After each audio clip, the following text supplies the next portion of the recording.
We are fortunate to be joined by Anne Tremblay, who's done a few of these sessions with us before. So if you've been on them in the past, you know you're in for a treat. Anne is a consulting director here for a strategic philanthropy motion at Bonterra, which is really focusing in on CSR. A huge wealth of knowledge with 10 plus years of experience in ESG and social impact. Anne is super passionate about creating and delivering purpose-driven employee impact initiatives that make work more meaningful and really create social good, kind of fitting into the model here at Bonterra.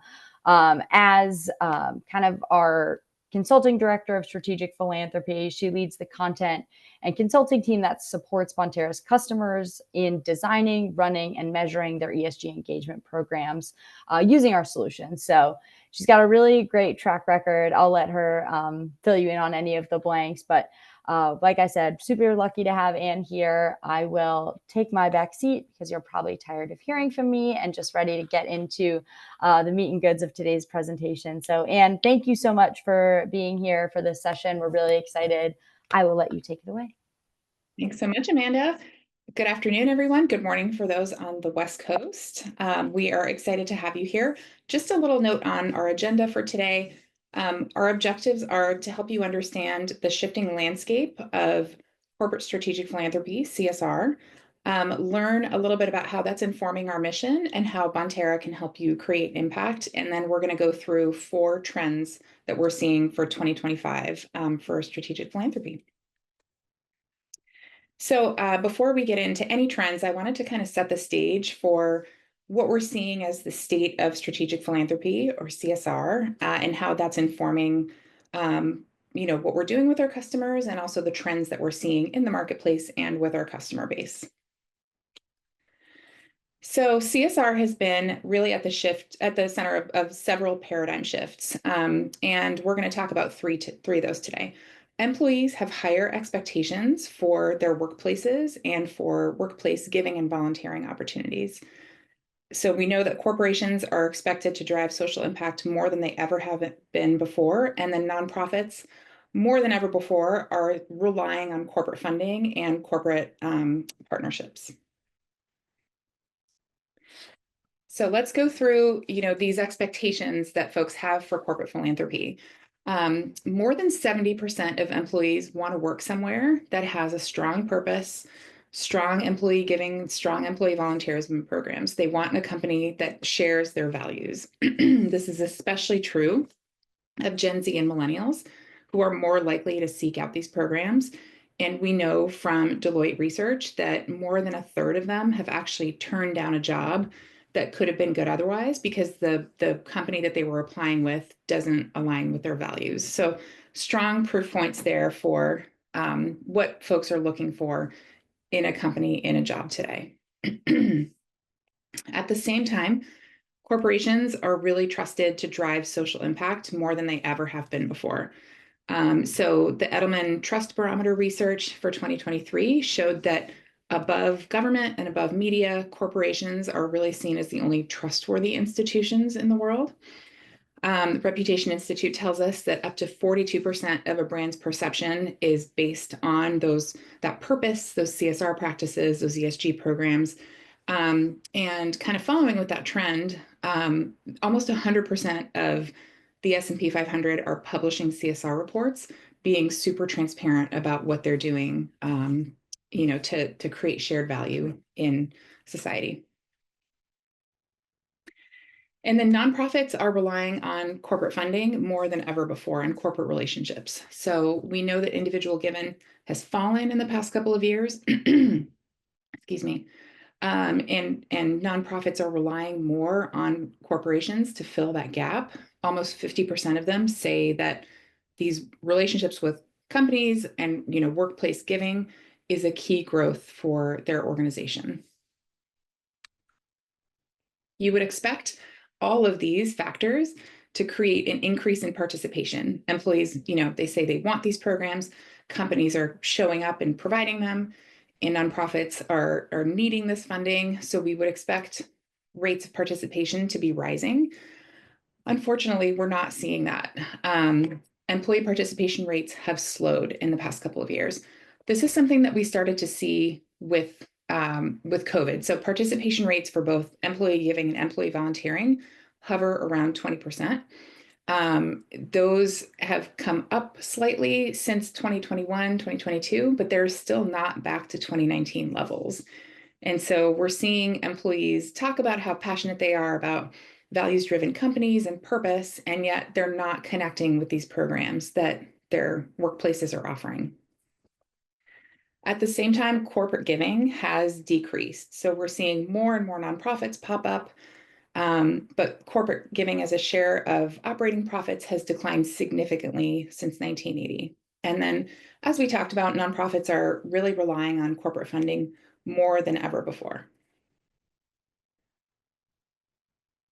So at Bonterra, we think that all of this can be explained by what we're calling missed connections, and that creates missed impact. And these missed connections really drive our mission and really drive what we do every day to help our customers create those connections between employees, causes, and nonprofits. What we've seen is we know that just a sliver of Gen Z and millennials think that they have any influence or any say over their employer's CSR program. And a third of employees say they don't actually participate because the causes they really care about are not available through their workplace giving programs or workplace volunteer programs. So the programs might be there, but they're not actually appealing to employees. They're not actually reaching what employees care about. And that leaves a staggering $4 to $7 billion in matching gifts that are unclaimed every year. So that is funding that could be going to nonprofits that is not going to nonprofits. And last proof point of these kind of misconnections here, 80% of nonprofits say that they're having trouble building long-term, meaningful relationships with companies and benefiting from workplace giving strategies. We want to fix this. We want to fix these misconnections to be able to create more social impact, help our customers create more social impact. So our software helps companies connect with the right nonprofits and create those long-term meaningful relationships that are going to create impact and create change. Nonprofits can also find and connect with the right corporate partners and with their employees to be able to have sustainable ongoing funding. And employees can maximize their matching gift benefits and participate in volunteer hours and use their volunteer time off to support the causes they care the most about. Those are kind of the pillars of how we are helping to fix these misconnections. So that is a little bit of background on what we're seeing in the marketplace and what we're seeing through research. And I think it sets the stage nicely for the couple of 2025 trends that we're seeing for strategic philanthropy. And so these are trends we're seeing in the marketplace, but they are also trends we're seeing directly with our customers and also with our pipeline of folks who are looking to buy Bonterra. So our sales team informed a lot of the discussions we've been having around 2025 trends, like what they are seeing and hearing directly from prospects. So the trends to watch for, we're going to talk about 4. The first is measuring outcomes versus outputs, so changing the way that we're thinking about measurement, putting the trust in trust-based philanthropy, deepening partnerships between CSR or strategic philanthropy and diversity, equity, inclusion, and belonging, and then creating hybrid volunteer programs to fit hybrid workplaces, the new hybrid workplaces of today. So let's go through the first one. We are hearing a lot from our customers that they are shifting their focus when it comes to measurement and reporting on outcomes versus outputs. If you're new to this concept, don't worry, a lot of people are. We're going to go through what that means. So you have here 3 columns. The first is thinking about inputs and activities. So any input into your social impact program, creating outputs that are more on the short term and outcomes that are more on the long term. So let's go through an example. You might have a social impact program that is focused on education. Your employees donate funds to a nonprofit focused on K-12 education. You match those funds. The nonprofit receives funding and buys school supplies that they give to children in need. The outputs from that, so those immediate results, would be the number of students who receive school supplies. But the long-term outcome is more meaningful. And that might be schools that are reporting increased participation or decreased absenteeism in their programs, because they have the kids have the right equipment that was provided. So thinking about, short-term outputs versus long-term outcomes, both valuable to report on, but we're seeing more and more people move beyond this middle column and go to outcomes and talk about the longer term. Second example here, employee hours, volunteering at a food pantry. You might get information from your nonprofit partner that it says, your 17 employees packed this many meals or served this many meals. That's that short-term output. The long-term outcome is families reporting increased food security. And then last example here, an environmental initiative. If your employees are participating in a water cleanup, you might find out pretty fast the number of pounds of trash that they rescued from the water. But the longer term, impact that your employees and your company are creating is something like town officials reporting better health for local wildlife. So again, thinking through the activity, the short-term output, and the long-term outcome.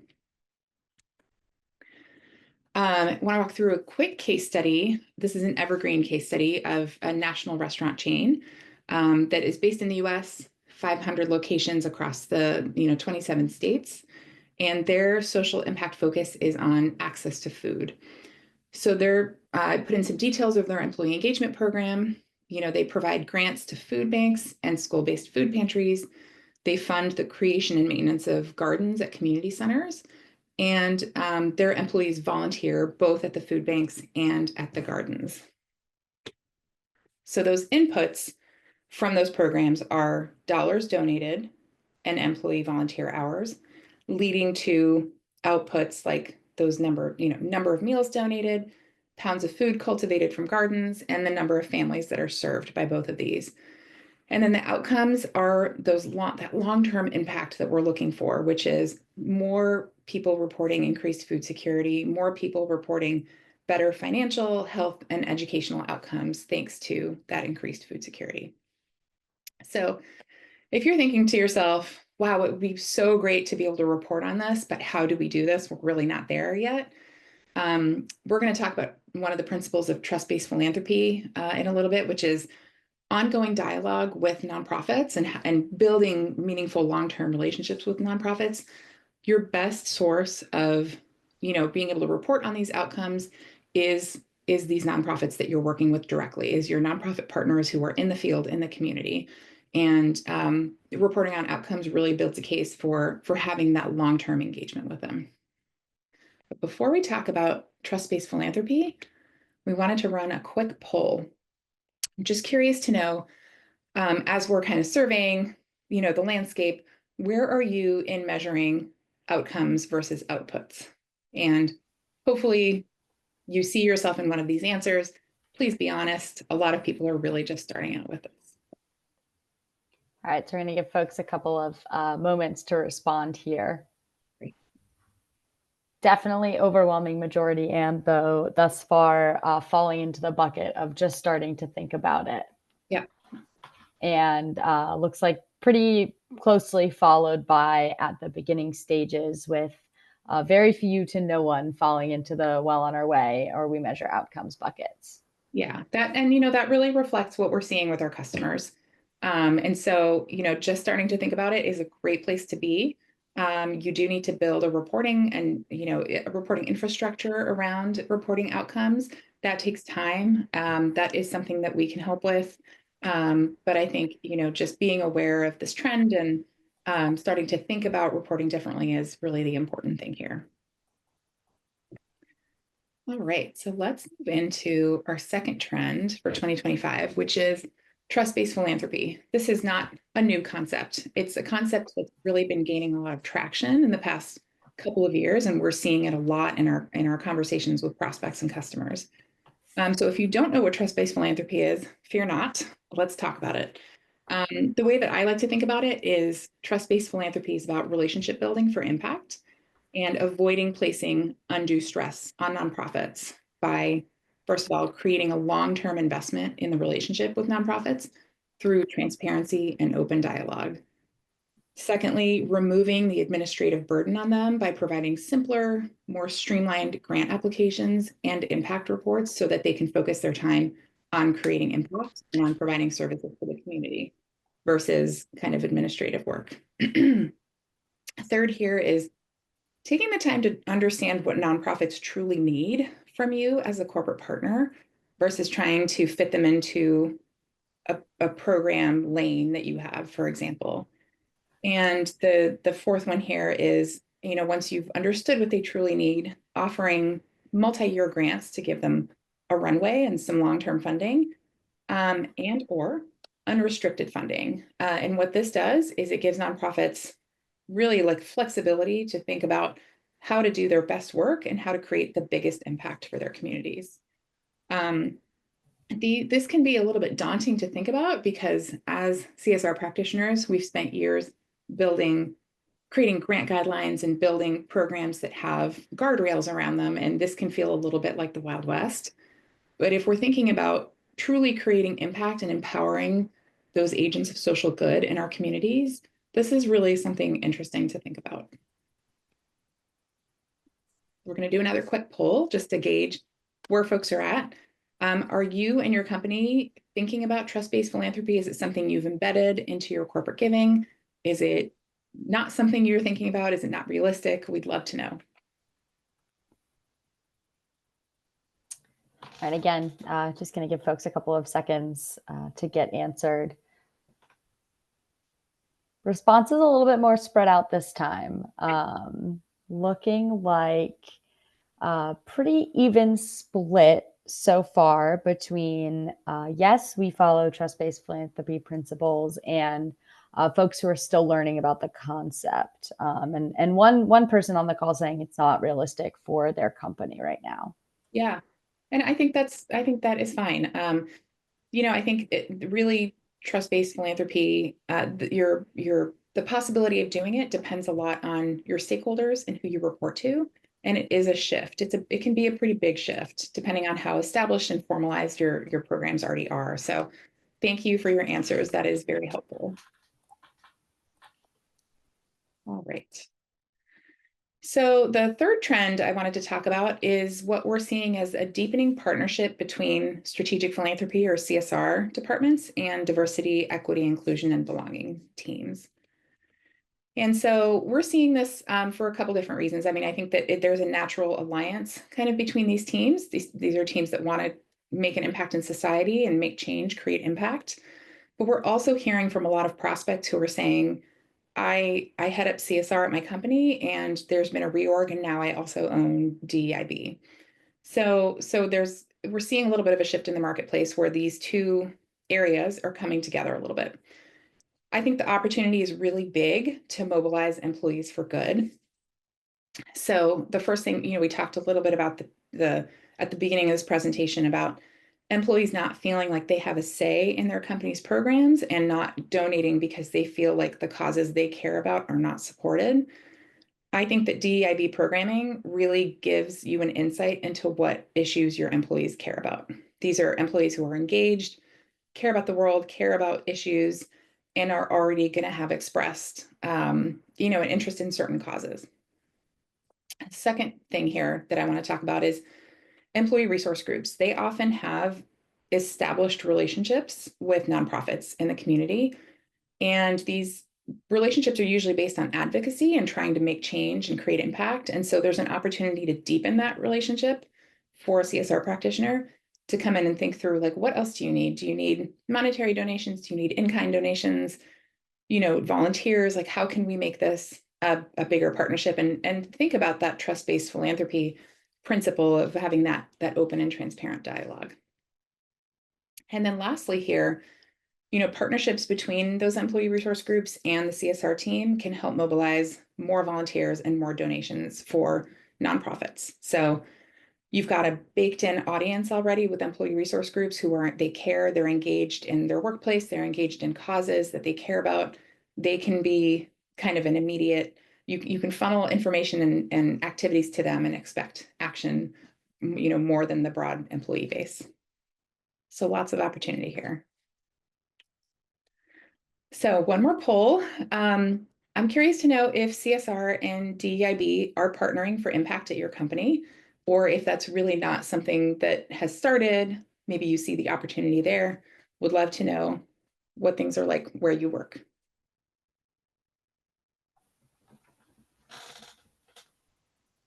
All right, I see some responses starting to come in.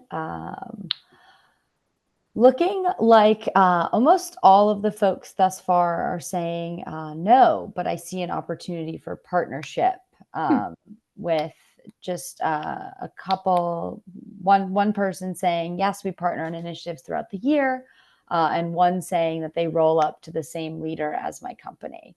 Mm-hmm. Interesting. All right. Well, I'm glad people are seeing the opportunity for partnership, because I really think that it's there in mobilizing already active employees. So awesome. Yeah, and I think that speaks a little bit to that misconnection, right? And kind of that guiding principle. Yep, for sure. All right. So let's move on to our last trend for 2025, which is creating hybrid volunteer programs for hybrid workplaces. And you might be thinking to yourself, this is not new. Hybrid volunteer programs are not new. Hybrid workplaces are not new. And you are right. However, what we've seen is, now that we're 4 years out of the beginning of the pandemic, a little more than 4 years, workplaces have gone remote, and then they've struggled to figure out what they wanted to do. And many of our customers, companies, for example, are settling on a return to work policy that is now permanent and more formal. And that's usually, we're seeing a lot of 2 days a week, a lot of 3 days a week. I'm sure all of you are seeing the same thing. And so now that it's, companies have formalized their return to work policies, it's time to also formalize that hybrid volunteer program. And so what do I mean by hybrid volunteer program? I mean a program that offers lots of different ways and opportunities to participate. That could be in-office events, in-person events at nonprofits, virtual events, and skills-based opportunities.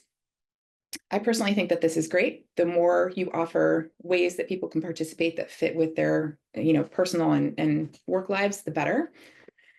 I think that there are two important things to think about as you are formalizing this program. The first is aligning all of these volunteer opportunities to a larger goal that creates a common thread. So you want a cohesive program that's going to create impact that you can report on, that employees are excited about.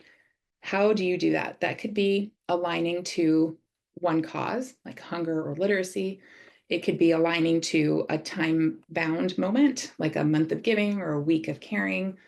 Or it could be thinking about just a participation goal, an hours goal. You can start wherever you are, obviously, but really trying to create that cohesive common thread that unites all of these activities together under one umbrella. And then secondly is centralizing those opportunities, whether that's with software or whatever program works for your, or system works for your employees. You want these events to be easily searchable, easily findable, and easy to register for your employees so that they actually participate. So removing the barriers of asking them to figure out all the administrative and logistical details around it is super important when this is something people are doing as part of their workday, but on top of their job. So our last poll of the day, I'd love to hear if our attendees today have a hybrid volunteer program, or if that's something that you're working on.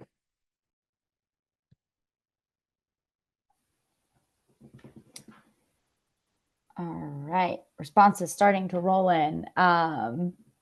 We are pretty evenly split almost throughout all 4 responses here, which is Wow, interesting okay. to see. Yeah, we've got a pretty even spread of folks. Yeah, I mean, and I think that probably reflects, different size companies that are based in different locations, companies that have one location versus many locations, or who are remote or fully in the office. So that's really helpful to know. Thanks so much. Yeah. And so that concludes the trends part of the presentation, and we can move to questions. Awesome. Yes. Thank you so much, Anne. And thank you, everybody, for participating in some of those polls for us. Really helps us to kind of make sure we're aligned on these trends and understand where you are to kind of really facilitate this conversation. So thank you for all your participation. And thank you, Anne, for the thought that you put into those. I saw a question come in pretty early on, actually. This was towards the start of the session from Gina when we actually put up the poll around measuring outcomes. And so Gina had said, my org really needs to be, measuring that, right? But it's hard to know where to start. So do you have any, recommendations for maybe kind of like 1 to 2 action points for how to start and kind of get, moving towards that reporting? Yeah, definitely. It can feel overwhelming, and it's especially challenging when you're hearing that you should create simpler impact reports and also report on more complex data. I can understand how that would be like, hey, what do I actually do? So the way I like to think about it is thinking about, what information is important to my stakeholders. We're not saying that you should completely, eliminate reporting on outputs. Outputs is it's always going to be part of the reporting. What we're talking about is going one level deeper. And I think, being able to understand from your nonprofit partners what information can they get, that would be kind of my first question is like, what information can we report on that's beyond that number of meals served? What are you tracking long term? And what does long term look like for you? Is it over the course of a year? If you're thinking about relationships with new partners, maybe talking to them about how they engage their constituents to understand their outcomes that you could potentially report. So I think your first step is really a discovery exercise where you're trying to understand what the opportunity is with your existing partners and with potential partners. And that can take some time. So it's something that should be done carefully, with consideration of thinking through the long-term relationships that you're building with nonprofits. Yeah. Thank you. Appreciate that advice, Anne. And this is a question that came in, a little bit of a follow-up thinking about that relationship piece. This concept of trust-based philanthropy. Someone was wondering, are there any disadvantages to that trust-based philanthropy? Right? It seems like it takes away from some of the discipline of grant making programs. So can you maybe give some insight into that? Yeah, that's a really good question. I think I wouldn't position it as advantages versus disadvantages. I think all the principles of trust-based philanthropy aren't necessarily going to be right for everyone. So, in that vein, thinking through like who your stakeholders are and the information that you report to them, you may not have the freedom to tell a less concise story, if that makes sense. So, for example, one of my previous companies was very focused on, bringing joy to kids who were facing illness or who were facing hunger. And so the grant making that we did was very aligned with programs that delivered on those two promises. And it wouldn't really have been an option. We spent a lot of time narrowing on those grant guidelines to be able to align stakeholders. It wouldn't really have been an option for us to change that and to talk to nonprofits about like, hey, outside of these program areas, what do you need? What could an unrestricted grant do? So I think, it's not about disadvantages or advantages. I think no matter what you're doing, there's always an opportunity to deepen relationships with nonprofits and have that open dialogue and that engagement, without necessarily changing the type of grant that you're giving. Yeah, that's super helpful. Thank you, Anne. Um, I hope that helped. I was also looking through the chat, and kind of a question came early on, just asking about Bonterra's volunteers solution, and wondering kind of what that looks like and how that could help. And there was another question as well that came in asking if Bonterra helps create those hybrid volunteer programs. So I'm wondering if you can maybe just touch a little bit further on the piece of kind of how Bonterra helps within that volunteer area. Yeah, for sure. So Bonterra software, it does help you present a volunteer program to your employees where they can find, the right opportunity, register for the right employee, register for the right opportunity. It does offer that centralized location. Outside of the software, my team helps companies figure out what's the right focus for your volunteer program. What are different engagement strategies that might work from an internal communication standpoint, from an incentive standpoint, from thinking through like what the culture of your employees is, the culture of your company, and what is going to resonate with your employees, what they care about. Yeah. Based on that, we can create a program structure that happens outside of software implementation, but then is executed on software, if that makes sense. So yes, we can definitely help with creation of those programs. Yeah, that makes total sense. And Anne, I know you'd promised the last poll to be the last, but just, kind of if folks are, curious and want to do a little bit more of a deep dive, want to learn about some of the coaching services, want to learn about the software itself, I'm going to put up a poll real quick so you can fill that out so that we can make sure we have somebody follow up with you to chat a little bit further about how that might fit into kind of where you are currently, and if we might be able to help you take that next step. I'll leave that there while I address. I saw another question come into the Q&A from Natalie, saying, considering the current trends, and what are your recommendations for companies that don't have an employee philanthropy program in place?